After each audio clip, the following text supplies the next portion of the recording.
Panel, do not allow opposition to come here and tell you that those dictators were never going to get off, right? Do not allow them to tell you that people like Mugabe were never going to step down.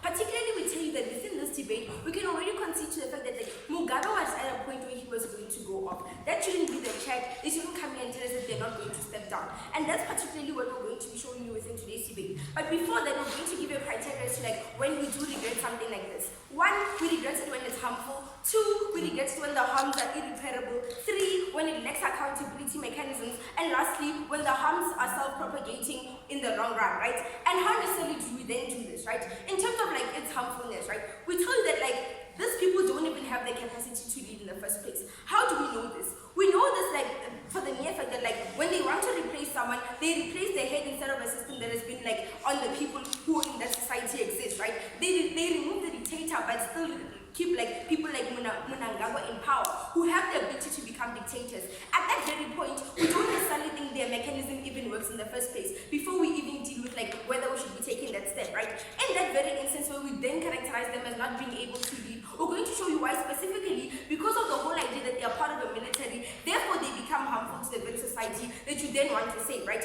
How is then this not irreparable, right? We tell you that the mechanisms of doing this are so far not right, right? Why is this so, right? We tell that 1, it closes dialogue of ever rebuilding the society that we exist within. At the point in which you put a military in terms of leading the country, it means the society already fears the military. At the point in which you want to bring change within the society, that cannot happen because when society looks at the military in Zimbabwe, they still associate it with killings. It's still associated with them being powerful and them being able to make all the decisions that exist, right? We see this when the military decides to cut off all TVs screens for people in Zimbabwe and don't even allow them to exist within the social media spaces, right? We think at that point where military becomes this way, and we can't judge them for being like this because they are part of a military system that forces them to be in this nature. At that point, we characterize them as people who are not fit enough to be leaders within that particular context, right? And because when we then place people like Mnangagwa in power, placed by this very military, it means that when you associate Mnangagwa, you associate him with this very military that he exists within because they put him in power. At that point, even if Mnangagwa keeps the system that Mugabe used, you cannot challenge how then he decides to make that sort of how then he decides to make that change, right? Then we therefore tell you that second of all, the nature of this military, right? Where we tell that because of their militant structures, it means that society is still going to face the same problems that they encountered under the dictatorship. But furthermore, proving how these people's leadership styles is more often than not very militant, as we see in countries like Libya, and we see things like Sudan. At those very instances, we tell that the larger majority of society is then largely affected. Fourthly, we tell you that those with the capacity to lead are most likely not even going to step into power. Why is this so? It means that because this military has been granted this power, they then attain it and they can then make the deciding factors that for that particular country. And in that instance, it means that that military becomes the ruling thing within that country, particularly looking similar to what a dictator would then do within that very scenario. And I think that's particularly problematic, right? So then what is our alternative? What alternative do we then pose to the house, right? We tell you that it's better to wait for organic change within society because we tell you that within those structures, right? We tell you that more often than not, looking for an organic change would better serve under the context of explaining how these militant structures are then a problem once you involve them within making the decisions that rule society. So those structures, it means that because they're used to a certain isolated mechanism of running a country, that's what they're most likely going to do within that context, right? Which is second of all, you can have international interventions. The very same way when South Africa was under apartheid, we're able to have other countries putting on sanctions on this country, or furthermore, incentivizing the country to change by having outcries and sanctions and so forth. That's a better mechanism because it means that we're not only going to be toppling down a leader who has a system under him, but we're going to be toppling down a system that exists in totality, and that's what we look for. We don't necessarily think when you then put Mnangagwa, the system that governs Zimbabwe still exists. It still means that Zimbabwe will never in turn change, or people will never be fully emancipated within that very structure. Therefore, we think even if those methods international outcry and sanctions are a bit slow, we think they better cater to a change that is going to change the system that exists within that society. And we particularly think that's the best option for a country that wants to change from a dictatorship to a country that is more inclusive of the people who live within that country. Second of all, we need to understand that this motion exists in a retrospective manner. It means that we have to look at what has been happening in society and how most likely we want to then change the circumstances that are about to come once we then allow military coups to be on the rise, right? We tell that it sets a precedent. It creates this whole notion that militaries are capable enough to run those governments, even if we see that in status quo it doesn't happen. And we particularly think that that's a harm. Militaries are placed in countries to protect the country. At the point at which you make it equivalent to leading a country, you tie down the whole structure of leadership and you make it isolate to those military states that are harmful to that very society that you want them to exist within. We particularly tell you that this populist view that they're going to tell you is not even effective. They then need to show us specifically why this rise of military coups actually changes the system in which those people exist within. At the point in which they don't show us how this military coups can be something different to the dictatorship that these people exist within and not something that's similar just in a militant way, we don't think they can win today's debate. And that's particularly the gist of this motion, and that's particularly what we want them to then prove to us within this debate. At the point in which they don't show us specifically how systems are going to change as a result of changing this, they don't win today's debate.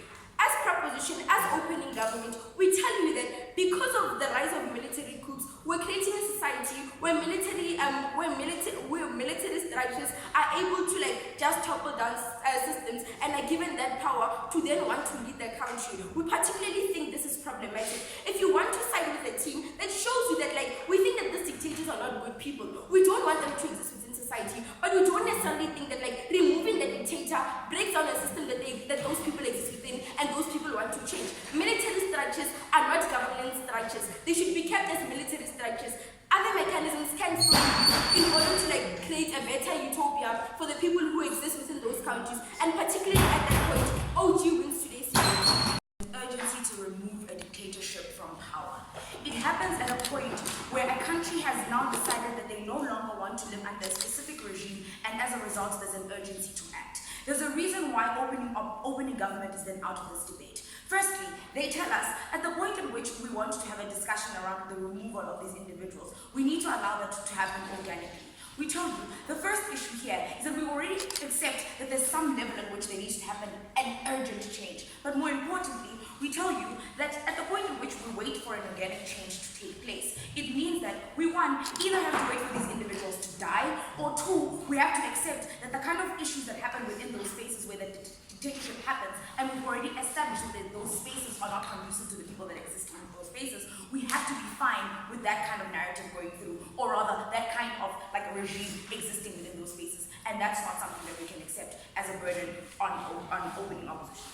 Secondly, they tell us that there are no accountability measures in instances where you're going to be allowing militaries to be able to take over from dictatorships. First thing here, we don't see where there's an accountability mechanism that exists in instances where dictators have entrenched their spaces within governance. We tell you, at the point in which they exercise maximum power within these spaces without any mechanism by which they are questioned or held accountable, that's far worse than in spaces where we have a military that is more likely to have ranks and spaces in which they have to then account. We think the mechanisms that exist for accounting the military are far better than those that exist in dictatorships. At the point in which they want to have that discussion about accountability, they need to show us why in the space where we allow for organic change and allow dictators to continue to exist in the world, to get better accountability on their part. They don't do this. The third thing that they tell us about is that there needs to be some level at which you allow for international intervention to happen. We told you, international intervention looks like Libya. It looks like the death of someone and then no continuation. The problem with that type of intervention is that it doesn't speak directly to the way in which those countries ought to continue, and doesn't speak to the continuity in that particular instance, nor does it speak to the development of those spaces politically or in any other way. At the point at which that becomes the metric by which you try and get intervention, it means that that intervention is not useful. But secondly, it means that that intervention serves no purpose in ensuring that you get any better way up in what would have happened in the instance where you just allowed the dictatorship to happen. We told you, when we want an urgent change to happen, when we've identified that there's a problem with the dictatorship, the only way in which you're best able to ensure that you get the kind of way that you would want for this particular type of idea is through utilizing the military. Couple of things from opening opposition. The first one is to look at what kind of alternative worlds exist in the instance where you don't run with like a military coup, right? The first one will tell you is that you're likely to be dealing with a revolt. The problem with the revolt is that we don't have any control mechanisms of how it plays itself out. More often than not, it plays itself out in a way it becomes specifically problematic in times where it endangers even citizens who don't necessarily actively want to be involved in that particular revolt. Moreover, it becomes problematic when you cannot control the way in which the exercise of violence takes place within those particular spaces. It's important to have this discussion because the exercise of violence in this instance, when it comes in the form of the military, is a controlled exercise of violence. We think there's a more justifiable form of violence, but especially in the instance where it serves to better benefit the individuals that exist within that space. No, thank you. Secondly, we tell you, the second world that exists here is waiting for them to die, or this organic change that we get from like opening government. We tell you here, we've already shown you why this is ineffective in ensuring any kind of change within these spaces. But moreover, you're unlikely to get that organic change at the point in which they're unable or unwilling to cooperate or compromise because the exercise of power remains with the dictator in this particular instance. At the point at which they have the maximum amount of power in that space, they're unlikely to compromise, and when they're unlikely to compromise, there's no way in which that organic change takes place. The third thing here is that you then accept the dictatorship. We told you that accepting a dictatorship, especially when the space itself requires you to have a change, doesn't necessarily allow you to best be able to benefit the individuals that exist in those countries. Now, what does a long-standing dictatorship look like? We told you a long-standing dictatorship looks like individuals who entrench specific ideas within governance. They entrench themselves in every sphere of governance within that space, such that it's hard to remove them utilizing procedures or any other kind of way, which is why ZANU-PF would be able to maintain their hegemony over Zimbabwe, even in instances where there's been discussions about why Robert Mugabe would have lost a particular election. It's the ability of Robert Mugabe to be able to manipulate those spaces through having access to them that makes it difficult to remove him, utilizing what you would consider to be diplomatic ways of doing it. The way in which the military becomes the best mechanism to utilize in this instance is one, they have the ins and outs of how a country runs in this instance. Specifically because they deal with the intelligence of that particular country. Specifically because they deal with issues of how those countries' protective nature is dealt with here. We tell you, at the point at which that becomes the weakness of a governance, at the point at which that becomes the weakness of a specific regime, that's the best space to exploit. That's where you get the best kind of response and where you're best able to ensure that dictatorships are dealt with. When we're unable to do it through revolt, specifically because small groupings that try to revolt against them don't necessarily have the power or mechanisms to be able to overthrow them. But at the point at which you're able to effectively overthrow them through an exercise of power that is controlled, an exercise of violence that is controlled and justified because it allows you to get the change that you want and the benefit that you're looking for citizens, as well as ensuring that you are able to transition, this is the best kind of mechanism that you can use in order for you to ensure this coup is one, successful, but two, is one that allows you to have some level of continuity. We don't accept that international intervention is the best way to work here, because we tell you international intervention has shown itself to be a failure in several African states for several different reasons. When we look at things like spaces like Libya, when we look at spaces where we've tried the American way of killing people and then having to deal with the mess afterwards that they actively opt out of because they don't have to deal with the aftermath, we're not okay with that being the status quo or that being the way in which we deal with African issues, and why specifically in Africa that ought not be the solution. At the point where you get the best kind of solution in dealing with dictatorships that allows you to be able to transition, you side with opening opposition. I'd just like to say thank you for giving a fuck. If you're not there, you won't get it. But here's what's very important and very problematic specifically with opening opposition. Their inability to understand that military coups give rise to some sort of harmful oligarchy that is about to take place, which I'll be extending on why specifically these military coups are so attractive, but with that attraction they are very problematic and therefore regrettable, and an extension on the level of mandate which I think will be clashing with their argumentation on how military people know intelligence, so like they should know how to run a country. Weird stuff we get from opening opposition.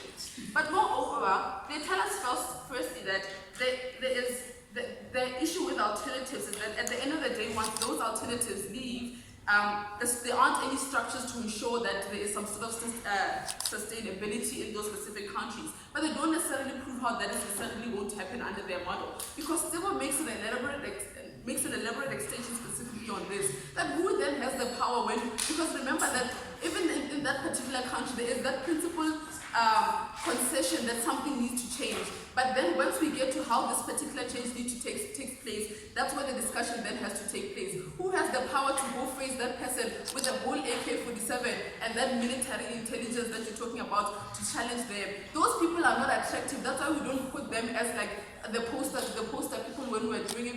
Like we don't send them in these sort of diplomatic talks because it's always the hard line with them, and we don't think that these things are necessarily very important. That these things are necessarily beneficial when we are dealing with a country that needs a specific type of change. But moreover, then with the alternative, when they keep explaining on these alternatives, they talk about how they prefer military because of the existence or the exercise of violence. Panel, when military people were on the ground in Zimbabwe, they were whipping people because they see them as targets, not as civilians. And that is very, very much problematic because you are telling people, you are removing them, you've taught them to see people in a specific way. And then now you want to put them in a position to see you people, to see people as individuals who will be able to do that. And we think it's specifically problematic, but also recognize that this specific idea of a revolt is organic change. It's people on the ground saying that something needs to change. This weird thing, like it's so disingenuous for someone to explain organic change, and then you say organic change is waiting for someone to die. Weird, don't do that. Thirdly, they say that in the analysis of like long-standing dictators, that it is necessary, it's like super hard to remove them. And we sort of we get this. But what we have seen then, which Tsebo then also explains on, is that they remove Mugabe and put Mnangagwa. Like, what the heck is the difference? He was there when all of those things were happening. And that means that it shows you that those specific individuals do not even understand that the issue is the system. Yes, along with Mugabe, but the issue is the system. So when they just keep rotating and putting people there, like recycling these individuals, but it doesn't you don't even have a case study for what you're talking about where people were well off. Because the consequences of military intervention, of military coups do not, at the end of the day, benefit anyone, do not benefit those specific societies, and with that, they're specifically regrettable. But why then are these military coups so attractive, and why is that attraction specifically regrettable? One, because it gives this sort of oligarchy mentality. That those militaries there, should we try to do anything as a country, we must go fetch buy-in from them, because we'll always know that these are the people that are they're the movers and the shakers. When they don't like you, you will go. Why is it specifically problematic? Because you need to recognize that it's important, especially after this specific time when, especially within this specific moment, that it is important to create, engagement, but beyond that, a form of stability. And that stability does not come because we're just simply afraid of approaching you. It needs to come because we respect you and we dignify you. That's why it was important, specifically in South Africa, to create even that culture of personality about Mandela. Because at that specific moment, we needed to believe in someone and not have these certain issues. And you need to recognize that that would not happen with that sort of intervention. But moreover, that there is a lack of understanding specifically from these military individuals, or specifically the issues that are happening. And that's why we're saying that they need to have understood that they need to engage a specific system if they want to help the people. But they don't. They just recycle leaders. But then what happens is that effectively there isn't any specific change that takes place. But how then are those societies closing up, I want to POI. How then are the rest of those societies then were not necessarily, how are those societies then implicated in this? That this filters then into other structures, even worse than those political structures. that even in your school boards, then you have this precedent that this is how we run things, that people should just be movable because we think that force is necessarily the power that is force is necessarily the power in dealing and engaging with how things run on the ground. We think military intervention and military mannerisms are important there on the ground. But when you come here and you're dealing with civilians, where diplomacy is key, you ruin those risks, and that specifically is regrettable. Webster?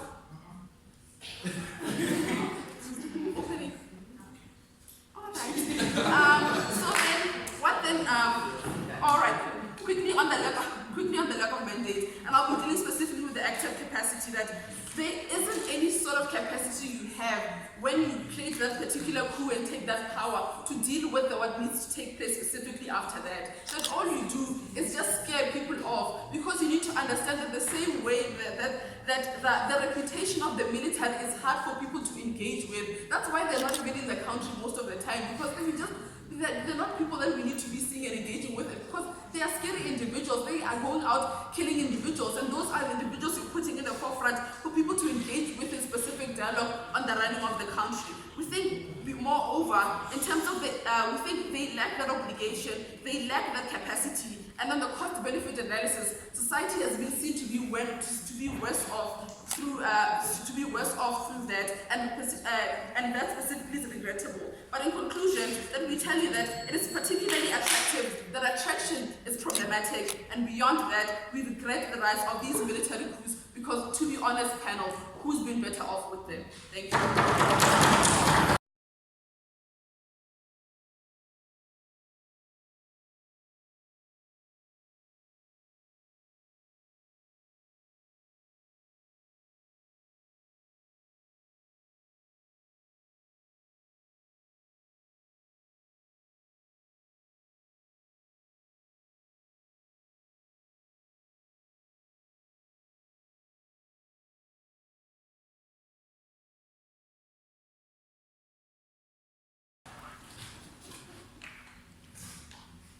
Panel side, closing government's extension is going to be unique.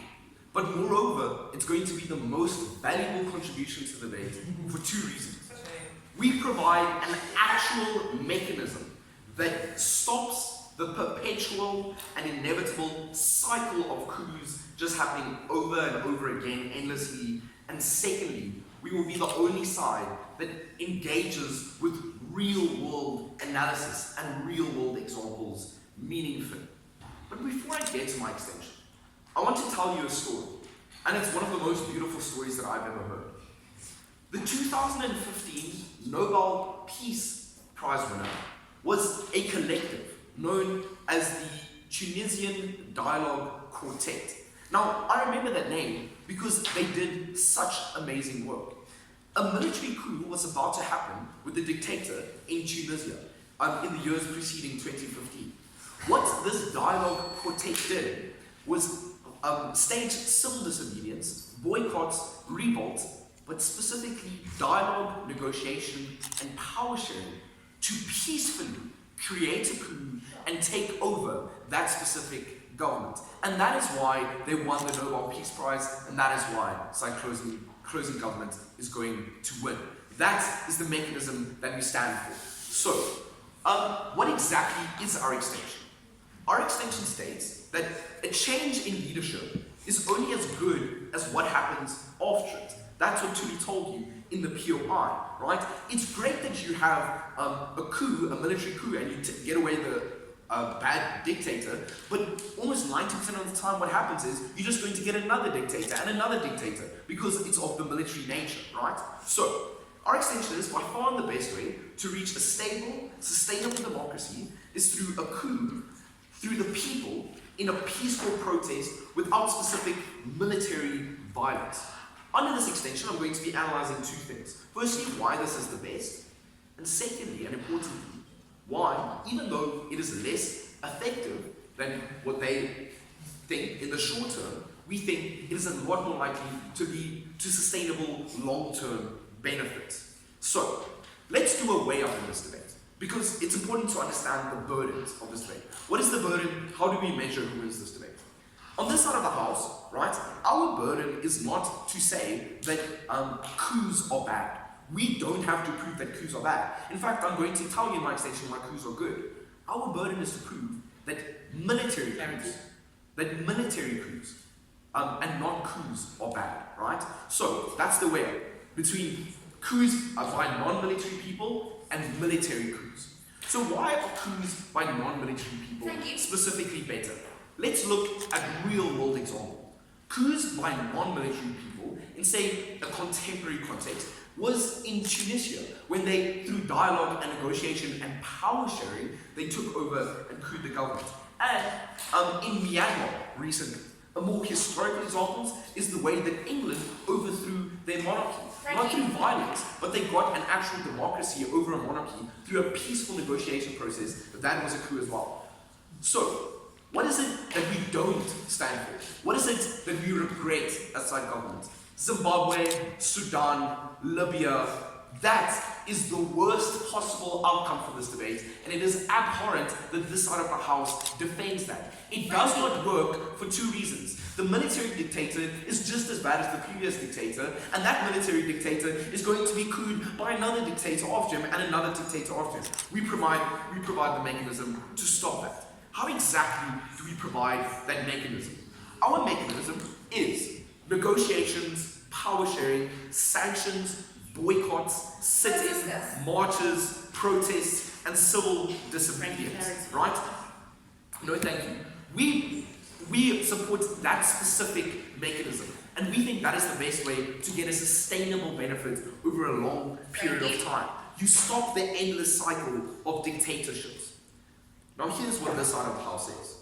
Oh, it's great, you get this fluffy benefits of you just talk with the people and you overtake them, right? Instead of we have a military dictatorship which takes them over.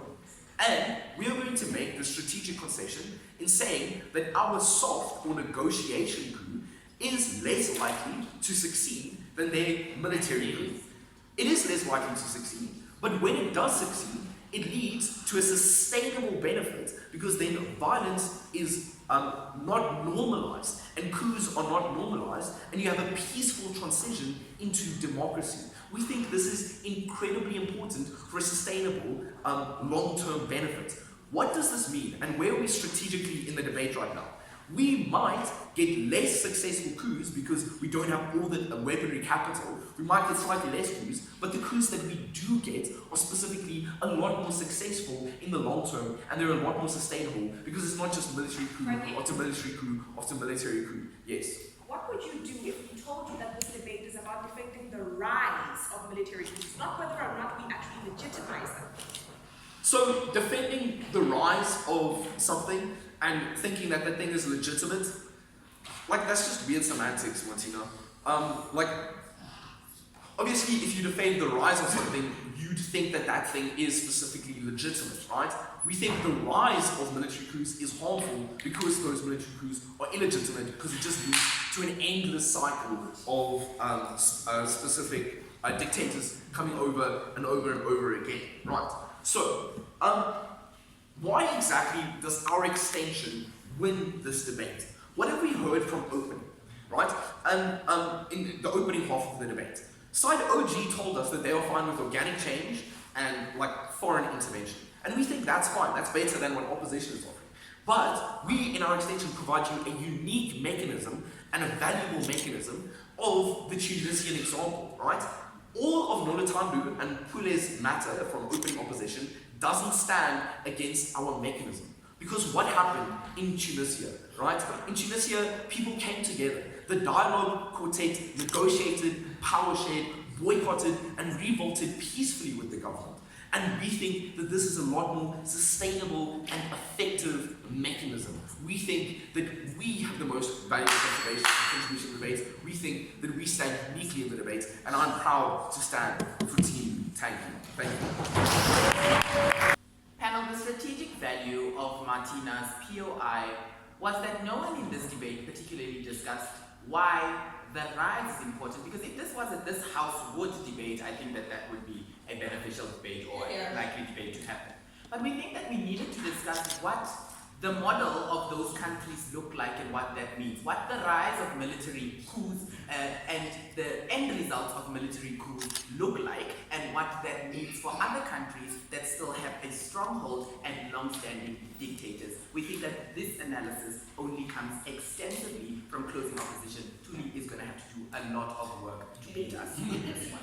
Firstly, let's quickly deal with opening government and take them out. Tsebo tells you that they regret on a metric of harmful, irreparable harm propagating in the long run.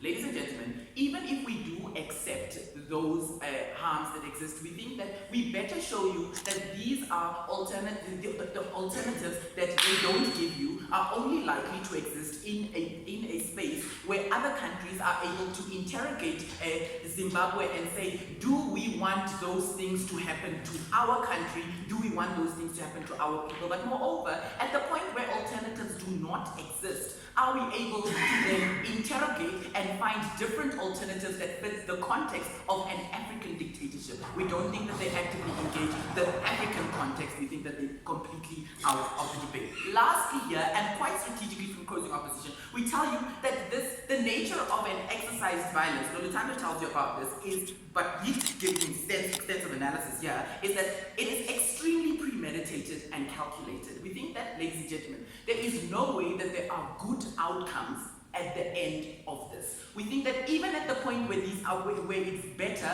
than the dictatorship, we're happy to accept. However, we don't think that we actively in the future want to have a discussion of whether or not militaries should topple dictatorships. We think that then this discussion becomes important because the rise of a conversation asks whether or not it is good for us to have that specific mechanism to topple these governments, and whether or not those outcomes are justifiable or those outcomes are good outcomes at the end of such things. What are we telling you from closing opposition in extension extensively? Here, we tell you firstly in extension that everyone missed the debate and we have the actual debate. But secondly here, ladies and gentlemen, we think that there's a specific conversation that is sparked amongst existing leaders, existing structures in the African context, structures like the African Union. We think that then that conversation there that happens is a conversation where leaders are likely to interrogate themselves about whether or not this is a specific system, this is a system that is likely to have better outcomes. We tell you that the African people here do not necessarily know that not necessarily know that there are better alternatives, meaning that at the point at which they assume that a military coup is a better alternative, ladies and gentlemen, we think that that is completely out. Why is this strategically important? Because firstly, when you look at the case of Sudan, we tell you in Sudan, the individuals do what Frankie wants to do, peaceful protesting. We think that Frankie's analysis only exists at a point where there's a space for peaceful negotiation and there's a space for that specific thing to happen. We don't think that Tunisia and Myanmar are violent in their nature. That's why you need to engage the most genuine and real debate within today's debate. We think that he doesn't do that, completely disingenuous. But moreover here, ladies and gentlemen, the conversation that I tell you about in extension is one that speaks to long-standing dictators. You didn't say anything for the second time. Go away. One that is unlikely to not fear the outcomes of this. Because we tell you that when you look at Zimbabwe and the fact that there's no betterment of that system at the end of a military coup, even if it is better than Mugabe's system, we tell you at that point in time, the interrogation of existing leaders, the interrogation of existing dictatorships becomes one that say, or existing people in the space becomes one that says that military coups don't necessarily work. But even if they do, what does the rise of that specific instance mean to the context of that specific thing? Here, ladies and gentlemen, strategically, what we tell you here is that people see these things aren't working, firstly, because they are acontextual to Africa. We don't think that these things specifically work in the African context. Why? Why is it important for Africa to have a conversation specifically about why it is important for leaders to have different approaches or different mechanisms of toppling existing long-standing dictatorships? We think that here, the strategic importance here is that one, international intervention will not work because they fear these countries as well. We don't think that that's active. That's a good contribution from opening government. But secondly here, ladies and gentlemen, we also think that it is unlikely to happen because of if you look at the nature of military structures, one, they are very power structured. Secondly, they are violent oriented. Thirdly, we think that when they do form a part of this long-standing, they do form a part of these long-standing dictatorships, meaning that at the point where a military speaks against a long-standing dictatorship, they are likely to have better outcomes. Why? Because then it means that they want to also provide an alternative to what has already happened in status quo. Ladies and gentlemen, at the end of this speech, we have told you, firstly, that Africa as a context has fallen behind in terms of policy creation, right? The ramifications of military coups encourages us to find solutions. We needed to be genuine to this debate and discuss what the rise of military coups means to other African countries, countries that still have a long-standing dictatorship. We needed to discuss that as opposed to discussing whether or not it is justified for a military to take over, because look, it's probably have the same outcomes, but we don't have alternatives to topple those that already exist. We think that the best alternative currently exists is a military coup, and we think that even at the point where it is better, it is still far worse for the people of that country. We don't think that we actively had this debate within context today, but moreover, ladies and gentlemen, we tell you that here, when you do discuss the rise of something, we need people to see, firstly, the effects of that specific thing, but secondly, we think that the effects of that specific thing becomes a conversation, not just for the country, but moreover for the leaders within that country. I have never been more proud of it. It's important that we acknowledge that at the point that there is a rise of something, we need to talk about the effects of the rise. Webster, we're not going to fight you on status quo. There's a rise of military coups, that's why we're having this debate. This debate happens though at the point in which we strategically talk to you about what it means for Africa, the narrative that it sets for Africa in terms of military coups and the effects that occur after that. That was Frankie's speech, and that is why we had to defend the legitimacy of military coups, which is something you couldn't do. Two questions. A, why specifically military coups to facilitate the people, and then two, the failure of different alternatives. But let's look back at the first question. What are we told? Three things. First thing they tell us is that, well, militaries are the best because protectionism and intelligence and how close they are to the dictator, thus they're able to do so. The first response to this idea is that that's a cute characterization of militaries, but let's talk about what militaries actually are. There are people who have been taught to use violence as a means of structure and discipline, but they are also extremely weaponized. In the event that, because all people who exist in a country are polarized, in the event where somebody decides, well, this revolution thing really isn't for me, because militaries are so violent in their nature, they make it for them, which means that you don't have the peaceful violence or the clean form of coup that you tell us you want to happen. But two, it just perpetuates this idea that Africans are narrative. And Webster also perpetuated this idea in his thing, where he says Tunisia and Myanmar aren't violent states. By extension, Africa is a violent place, and thus it's socially acceptable for us to have these military revolutions here.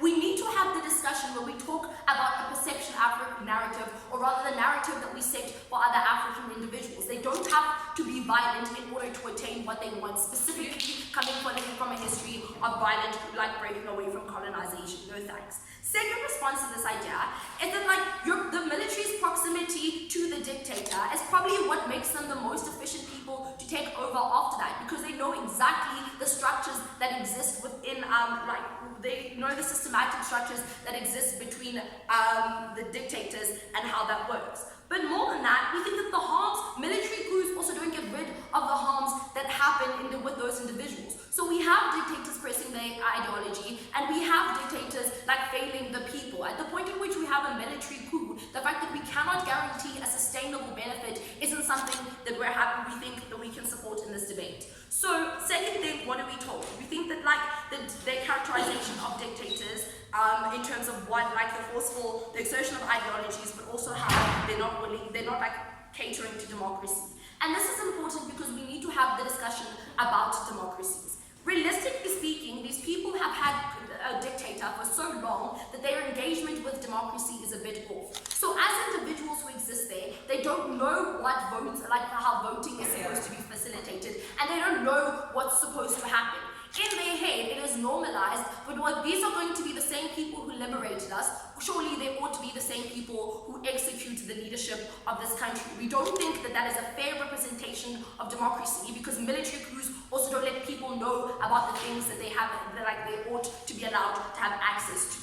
But the second response to this idea is just that we need to have the discussion about the rise of military coups. Because what we see happening is that there is a rise because there is a trend of military coups happening, not because the military coups are resulting in some sort of benefit that is long-lasting. And this is something that we think is extremely regrettable, because when we do things because of the radical change that it gives us, but not the radical sustainability that ought to occur from that, it just means that African countries fall behind even further than they should.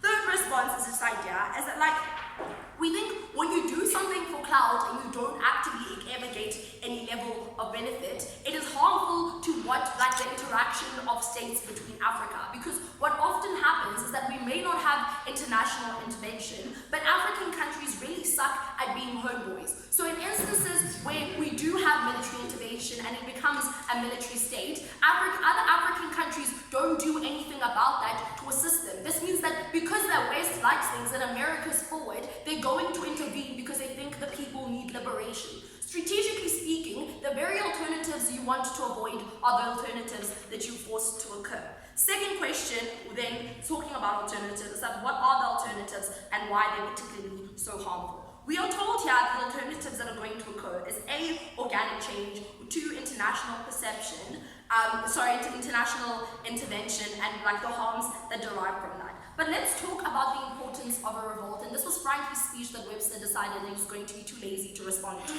It is crucial to understand that we think that throughout history, it's actively been proven that mechanisms like sit-ins and boycotts actively work, right? This is how civil disobedience in America happened. But more than that, we think it is important to establish, and note how I don't have a POI, it is important to establish that at the point at which we get rid of violent perceptions, we enable other types of alternatives to exist. Because now no one wants to try different alternatives because, let's just go violent because it seems to be working. We have to start a new trend. We have to build the rise of peaceful coups. They need to happen at some stage and the reason they're never happening is because of the idea of military revolutions being forceful. But more than that, we think that it is crucial to get the idea, and I'll take you in a moment, it's crucial to understand that it can't just be a revolutionary. There has to be something that comes from that coup, otherwise we just have a repeat of the coup. I'll take you. First and foremost, right, your context, particularly in this debate, is off. You're talking about the nature of something of a long-standing dictatorship. Me signing petitions isn't particularly... Okay, cool. No, that's the thing, right? And you missed the nuance. It is a long-standing dictatorship, and it's been happening for some time. But at the point at which, like we said, the people express their unhappiness, something needs to happen. Otherwise, how do military coups get to the point at which they happen? People can just sit and ferment and be unhappy. It really doesn't change anything. We need to, we think that people's displeasure and people's unhappiness at situations often trickles down into some sort of effect happening, right? So we think this is something that is important to establish. So strategically, where are we at the end of this? We're at the point at which Frankie's alternatives still stand because we've had no rebuttal to them. But 2, we think that the alternatives you want to tell us don't work, alternatives that we've never given a shot. 3, we're the only side that talks about the rise and the detrimental rise, like the trend that happens for that. But then 4, we think that we're still the only side that talks about what happens to the people after these military coups. We're more than happy to govern. Yes! I'm going to do 2 things in today's debate. Firstly, I'm going to show you why the only people who actually have this debate are close of government. But the second thing I'm going to do is show you that even if we have the rest of the debate that we're everybody else was having, which isn't the correct debate, then it's still justifiable that we don't regret the rise of these military coups, right? Okay, let's start here. First and foremost, right? We think like closing government is disingenuous to the debate and doesn't take any of Webster's analysis into account, right? We think it was Thuli's job to sufficiently engage into the expression that we give for them to even be relevant in today's debate. We think the entire government bent, right, would have won this debate if this debate was this house would use a military coup to dismantle a long-standing dictatorship. But that's not the motion. The motion is whether or not we regret the rise. So this significantly means, ladies and gentlemen, that there are a number of these things occurring. There are a number of military coups occurring in Africa, and whether or not that rise that exists is what is important. And that's what that debate is about, right? The second thing I'm going to give, this is really an example, right? We think apartheid was dismantled because of the threat of a military type coup, right? The fear, ladies and gentlemen, that that sort of violence was going to be there, right? Got people to actually speak about alternatives as to a way to dismantle a long-standing sort of dictatorship in that regard, right? And this is why we don't regret the rise of it. Not yet, right? Okay, so that is what we're going to bring you, right? And we think here also government misses the context, right? Why this debate was centered particularly in Africa and nowhere else in the world. Here's why. Webster tells you that Africa, right, is behind on policies of reform, on things like liberalism, ladies and gentlemen, right? And because they're behind, the most reasonable solution, or rather, in their heads, the most proper solution, would then be the idea of a military coup, and we think closing government doesn't even engage in this regard, right? Here's the thing, ladies and gentlemen, right? So we don't agree that one, dictatorships are bad, right? And two, we don't say no, that military coups are usually violent and people could actually get harmed, right? Nobody actually says that, and we get this from Frankie when he thinks that we're going to think that military coups are going to be peaceful. That's disingenuous to this debate. Nobody said that. But the existence of a rise and the ramifications of that rise, ladies and gentlemen, are particularly important. Now, Frankie also starts his speech with a really cute example, right? And he tells you that this only transpired because there was a fear of a threat of a military coup, right? So we think that argument only falls, or that example only falls into a side. The threat and the idea of a military coup, because people have seen what military coups in that context actually result in, then that's when the alternative mechanisms then arise in that regard, right? Okay, let's deal with this. Not yet, right? So Webster tells you this, ladies and gentlemen, right? Firstly, he tells you that the African context in today's debate is particularly important because we're behind on policies on things like liberalization. Because this does two things, right? One, this actually gets rid of the dictatorship firstly, but secondly, even if it doesn't do that, we think it provides alternatives to the solution of a military coup, right? Then the second thing that he tells you, right, is that the nature of these coups are actually strategic and they're actually like a plan, ladies and gentlemen, right? And we think this is important. The third thing that he tells you, ladies and gentlemen, is that these things are usually transitional, right? We think that they happen at a time when we're trying to transcend between two governments, right? So what then happens is they are more likely to be replaced by an alternative government in the long run, right? The last thing that Webster tells you is the highlighting of the context of this debate, which is actually a regretting a rise of these military coups in Africa, right? But let's start with Thuli, right? So two things from Thuli's speech, right?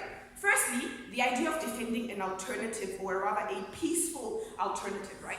Firstly, we think they miss the context of this debate in the regard that a long-standing dictatorship usually doesn't allow for you to have peaceful alternatives. We think the only mechanism that you then use to eradicate these sort of dictatorships, and when we characterize those dictatorships, is through military coups, right? Then the second thing from Thuli's speech, right? She argues and concedes, rather, that we don't have alternatives as Africans, right? And we think this only, like, proves Webster's analysis that she gives, right? Also, like, we don't think Thuli, like, she's just a shafter in general, right? We think she shafted her own partner in the last round, and now she's shafting OG, right? And telling you that the alternatives that even OG brings aren't sufficient. Because Thuli wants to call out OG on the solutions that they give and tell you that they aren't actually legitimate, right? But let's actually deal with OG, not yet, right? So two things that we get from OG, the harms, right? So they tell you that the fear from citizens is particularly important. Cool, but we have two responses to this. We think firstly, when these things happen, they are revolutions, right? First and foremost, ladies and gentlemen, revolutions in their nature are violent things, right? So we think those are the ramifications of a revolution occurring in the first place, right? Then the second thing that they tell you is that they're not fit enough to lead. They have two responses to this, right? Firstly, that's not the debate. We're not here to defend the idea of a long-standing government that is now a result of a military coup, right? But most importantly, the debate, ladies and gentlemen, is in terms of the rise. Then the biggest contribution they have in today's debate is the idea of organic change, right? Firstly, we think like Mugabe has been in power for the longest of time, and we're not going to sit here and watch a dictator sit until they die. But even if they do die, right, we think secondly, they're still more likely to be, I'll take it as like, they're still more likely to be replaced by a member of that party in any event, and prolong that in that regard, right? We think that, ladies and gentlemen, even if we take that argumentation at its best, right, we think the existence of the alternative that we give you as Webster, right, is what is more likely to lead to that organic change in the first place. Because when you fear that your own muscle is going to come for you and kill you, you are more likely to then step down as opposed to people signing petitions and telling you we don't like your leadership. Yes, right. Apartheid did not end because of the threats of a military coup. It ended because of power sharing and negotiation. Yeah, that occurred because there was a threat of a coup, right? Because people were actually threatening the violence that was going to occur, that were going to be up in arms. So we're going to have a conversation instead. But let's deal with an even if argument and take the entire government bench at its best in their argumentation. The first response, right? We think the military is the best organization to do this because they have the resources in the first place. Secondly, they're quite effective in their aim because the aim is to dismantle a dictatorship and they get that done. Thirdly, they have the necessary resources to topple those dictatorships in the first place, right? Fourthly, you're getting attacked by your own muscle, which means you don't have the muscle to make sure that you scare people into keeping you into power in the first place, right? But lastly, also Webster tells you that it is a transitional period, right? But quickly, we think also military organizations are patriotic. And what they do is they protect the state as far as possible. So when you're a bad dictator, that's when they're going to remove you. They're not power central. They're not trying to run the government, but they are obligated to the state in that regard, and they will protect it as far as possible. I could not be more proud to oppose.